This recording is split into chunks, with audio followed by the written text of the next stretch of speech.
అదే RTV app వార్తల్ని క్షణాల్లో చదివే అవకాశం ఉంటుంది. ఒక న్యూస్ పేపర్, ఒక టెలివిజన్ ఛానల్ మీ చేతుల్లో ఎప్పుడూ ఉంటాయి.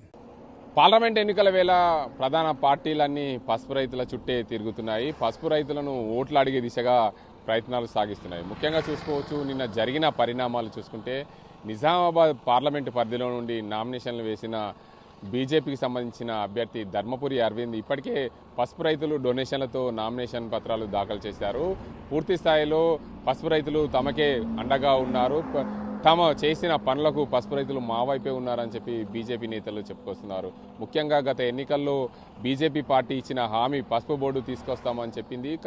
మేము పసుపు బోర్డు తెచ్చాము, మా వల్లనే పసుపుకు ధర వచ్చిందని చెప్పి రైతులతో మమేకమై రైతాంగంతో ఏదైతే పసుపు రైతులతో నామినేషన్ పత్రాలకు డబ్బులు డొనేషన్ చేసిన పరిస్థితి అయితే ఉంది. మొత్తంగా చూసుకోవచ్చు, పసుపు రైతులకు 19,000 పైచీలుక ధర పలికిందని చెప్పి వన్నెల్బీ గ్రామానికి చెందిన ఓ రైతు స్వయంగా ఆ గ్రామంలోనే నాకు రూపాయి ఖర్చు లేకుండా నేను అమ్ముకున్నాను, అందుకే నేను పసుపు రైతులు అండగా ఉంటామని చెప్పి నిజామాబాద్ అదేవిధంగా జగిత్యాల జిల్లాలకు సంబంధించిన పసుపు రైతులు నిజామాబాద్ బీజేపీ ఎంపీ ధర్మపురి అభ్యర్థికి ఏదైతే నిజామాబాద్ బీజేపీ ఎంపీ అభ్యర్థి ధర్మపురి అరవింద్కు డొనేషన్లు ఇచ్చారు. మరోవైపు కాంగ్రెస్ పార్టీ కూడా అదే కోవలో ఏదైతే బీజేపీ పార్టీ ఇచ్చిన హామీ పూర్తి స్థాయిలో నెరవేరలేదు. ఎందుకంటే బీజేపీ పార్టీ పసుపు బోర్డు ప్రకటన చేసింది, కానీ ఇంతవరకు కూడా పసుపు బోర్డు ఏ ప్రాంతంలో ఏర్పాటు చేస్తామని చెప్పి పూర్తి స్థాయిలో చెప్పలేదు. పసుపుకు విస్తీర్ణం తగ్గడం వల్లనే పసుపుకు ధర వస్తుందని చెప్పి కాంగ్రెస్ పార్టీ ఆరోపణలు చేస్తుంది. మరోవైపు కాంగ్రెస్ పార్టీ ఆరోపణలు చేస్తున్న నేపథ్యంలో మరోవైపు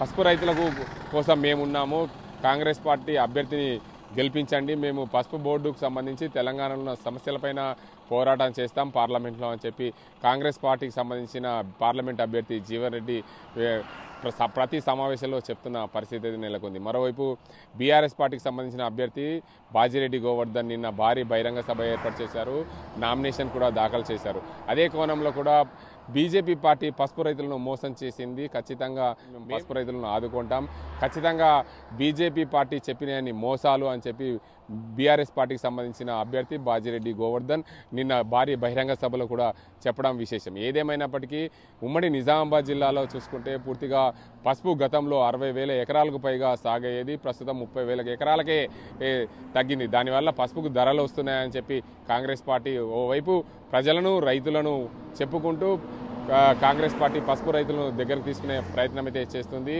మరోవైపు గల్ఫ్ బోర్డు ఏర్పాటు చేస్తామని చెప్పి కాంగ్రెస్ పార్టీ చెప్తున్న నేపథ్యంలో ఖచ్చితంగా గల్ఫ్ గతంలో 2004లో కాంగ్రెస్ పార్టీ ఎన్ఆర్ఐలను ఆదుకునేందుకు ఎన్ఆర్ఐ శాఖను ఏర్పాటు చేస్తామని చెప్పి అప్పుడు ఉన్న మంత్రిత్వ శాఖలతో పాటు స్థానికంగా ఉండే ఎన్ఆర్ఐల కోసం పార్టీ పనిచేసిందని చెప్పి కాంగ్రెస్ పార్టీ చెప్పుకొస్తుంది. ముఖ్యంగా కాంగ్రెస్ పార్టీ, బీజేపీ, బీఆర్ఎస్ పార్టీలు ముఖ్యంగా 3 పార్టీలు కూడా పసుపు రైతుల కోసం ఓట్ల కోసమే పనిలో పడింది. ఎందుకంటే పసుపు రైతులు సుమారుగా వారందరూ ఒకవైపు ఉంటేనే గెలిచే అవకాశాలు ఉన్నాయి కాబట్టి ఖచ్చితంగా 3 ప్రధాన పార్టీలు పసుపు రైతులను వలలో వేసుకునే దిశగా ప్రయత్నాలు సాగిస్తున్నాయి. ఇప్పటికే బీజేపీ పార్టీ ఓ అడుగు ముందుకేసి పసుపు రైతులతో డొనేషన్లు తీసుకోవడం, దాంతోపాటు పసుపు రైతులు మా వైపే ఉన్నారని చెప్పుకొస్తూ ఈ ప్రచారాన్ని అయితే సాగిస్తున్నారు. మరోవైపు కాంగ్రెస్ పార్టీ కూడా పసుపు రైతులు మాతోనే ఉన్నారని చెప్పుకొస్తున్నారు. బీఆర్ఎస్ పార్టీ కూడా పసుపు రైతులకు మేము అండగా ఉంటామని చెప్తున్నారు. మొత్తంగా 3 ప్రధాన పార్టీలు పసుపు రైతులను వలలో వేసుకునే దిశగా ప్రయత్నాలు సాగిస్తున్నాయని చెప్పవచ్చు. ఈ రానున్న పార్లమెంట్ ఎన్నికల్లో ఏదైతే ఈ మే 13 జరిగిన ఎన్నికల్లో మాకే ఓటేయండి అని చెప్పి ప్రధాన పార్టీలు చెప్పుకొస్తున్నాయి. ఏదేమైనప్పటికీ పసుపు రైతులు ఎవరి వైపు ఉంటారు, ఎటువైపు ఉంటారు, ఎవరిని గెలిపిస్తారనే చూడాల్సిన అవసరం ఉంది. ఇది ఇక్కడ పరిస్థితి. కెమెరా పర్సన్ అజీంతో గంగారెడ్డి, ఆర్టీవీ, నిజామాబాద్. మరిన్ని వీడియోస్ కోసం ఛానల్ ని సబ్స్క్రైబ్ చేయండి, లేటెస్ట్ అప్డేట్స్ కోసం వాట్సాప్ ఛానల్ ని ఫాలో చేయండి అండ్ లింక్ డిస్క్రిప్షన్ లో ఉంది.